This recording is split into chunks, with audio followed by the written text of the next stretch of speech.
Everyone, तो आज मैं एक बहुत इम्पोर्टेंट टॉपिक पे बात करना चाहती हूँ क्योंकि कल शाम को मेरे भाई का रिज़ल्ट आया है। रात में 10:25 पे रिज़ल्ट आया उसका और वो नीट के लिए प्रिपेयर कर रहा था और उसके मार्क्स बने हैं, मैं बताऊँगी अभी आपको। तो चलते हैं अब आज के 2 साल पहले, जब भी मेरा भाई दिल्ली गया हुआ था, जनकपुरी में उसका एडमिशन हुआ था आकाश में। उसने अपनी जो नीट की पढ़ाई है वो 11th और 12th के साथ साथ कंप्लीट की हुई है। जब हम लोग वहाँ पे गए थे तो उसको हम लोगों ने एक पीजी में शिफ्ट किया हुआ था, शेयरिंग में। तो जो उसके साथ रूममेट था वो मतलब अच्छा था, लेकिन वो भी सोता बहुत था और मेरे भाई का आदत है बहुत ज़्यादा सोने का।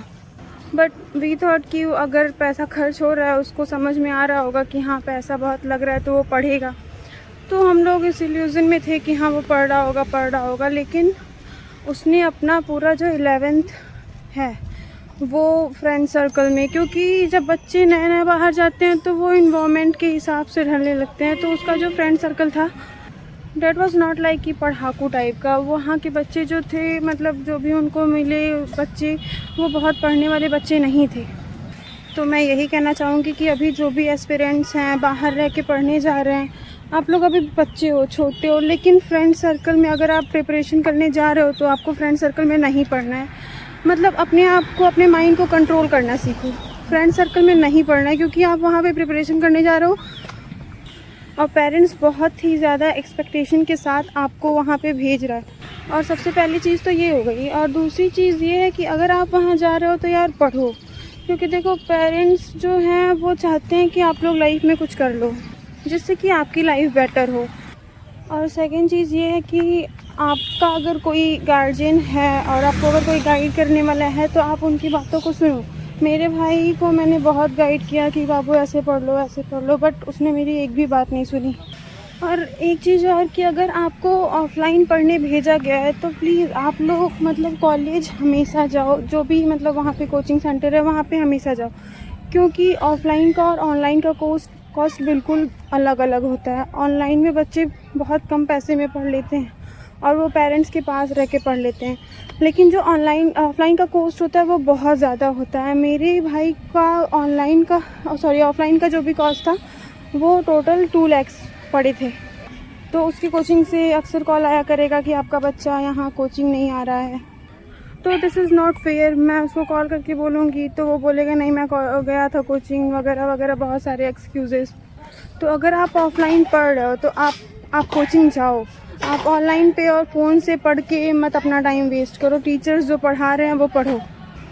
और पता नहीं है सही है कि नहीं है, लेकिन मेरा भाई बार बार ये बोलेगा कि वहाँ पे जो आकाश का सेंटर है जनकपुरी में, वहाँ पे बार बार टीचर्स ही चेंज हुआ करते हैं। पता नहीं कितना सही है कितना गलत है, लेकिन ये होता है प्रॉब्लम कि टीचर्स 2 महीने पढ़ा रहे हैं कोई सब्जेक्ट, फिर चेंज हो जा रहे हैं, फिर वो कहीं और उनका ट्रांसफ़र हो जा रहा है, फिर दूसरे टीचर्स आ रहे हैं पढ़ा रहे हैं। तो ये कोचिंग सेंटर वालों को ध्यान देना चाहिए कि अगर कोई टीचर रख रहे हैं तो उनसे मतलब वो कॉन्ट्रैक्ट करें और उनको बोले कि हाँ ये बैच ख़त्म हो जाए फिर आप लोग छोड़ के कहीं जाइए।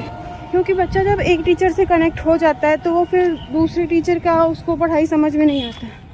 और मैक्सिमम ऑफलाइन कोचिंग्स का यही प्रॉब्लम रहता है कि टीचर्स आ रहे हैं 10 दिन पढ़ा रहे हैं, फिर वो चले जा रहे हैं, फिर दूसरा टीचर आ रहा है पढ़ा रहा है, फिर वो चला जा रहा है। तो मतलब ये प्रॉब्लम्स आपकी लाइफ में आएंगी, ये तो मतलब कोई रोक नहीं सकता है इसको। सो बी प्रिपेयर्ड फॉर डैट। और आपको मतलब जितने भी मॉक टेस्ट जो भी हो रहे हैं आपको टेस्ट देना है, चाहे आपका सिलेबस कितना ही कंप्लीट क्यों ना हुआ हो। आपका सिलेबस नहीं कंप्लीट है कोई बात नहीं, बट आप टेस्ट दो। टेस्ट देने से क्या होता है, आपको पता चलता है कि हाँ आपका पढ़ाई कैसा है कैसा नहीं है। ये मैं आप लोगों से इसलिए शेयर कर पा रही हूँ क्योंकि मेरा भाई सेम मिस्टेक किया हुआ है और उसने भी मतलब टेस्ट नहीं दिया था।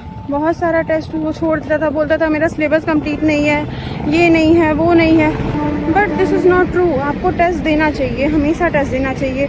मैं आती हूँ 12th में, तो जब वो 12th में गया तो ना उसने शॉर्ट नोट्स बनाए थे अपने, ना उसके पास पीरियोडिक टेबल था कि वो मतलब सामने ऐसे पढ़े, ना उसके पास चीट नोट्स थे, मतलब कुछ नहीं था उसके पास। और मैं उसको बहुत समझाती थी, लेकिन वही है घर की मुर्गी दाल साग बराबर एक ऐसा कुछ होता है कहावत। बट आप लोगों को मैं इसलिए बोल रही हूँ क्योंकि एक्सपीरियंस हो गया है मुझे इन सब चीज़ों का। क्योंकि यार parents are giving you more than you want.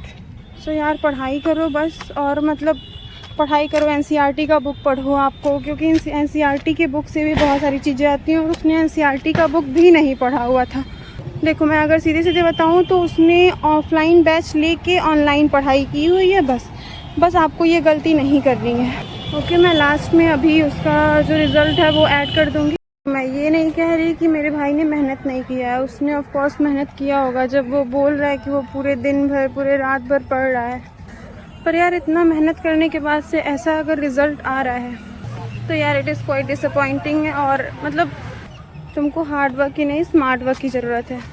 और एक सबसे ज़रूरी बात ये कि कभी भी अपने पेरेंट्स से झूठ मत बोलो कि मैं इतने घंटे पढ़ रहा हूँ, ऐसे पढ़ रहा हूँ, वैसे पढ़ रहा हूँ। मतलब तुम अपने ही फीलिंग्स को पेरेंट्स के साथ शेयर करो कि हाँ मुझसे नहीं हो रहा है, या फिर मतलब जो भी प्रॉब्लम है उनसे शेयर करो, which is good for you and your parents also.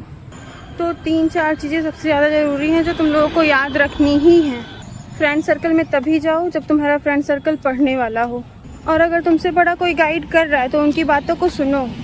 और टेस्ट सीरीज़ तो बिल्कुल भी मत छोड़ो, बिल्कुल भी मत छोड़ो। टेस्ट सीरीज़ तो देना ही है और एनालाइज करो उसको। एंड या this is all about him. और मुझे लगा कि मुझे आप लोगों को बताना चाहिए क्योंकि कहीं ना कहीं मैंने भी उसके साथ स्ट्रगल किया है थोड़ा बहुत।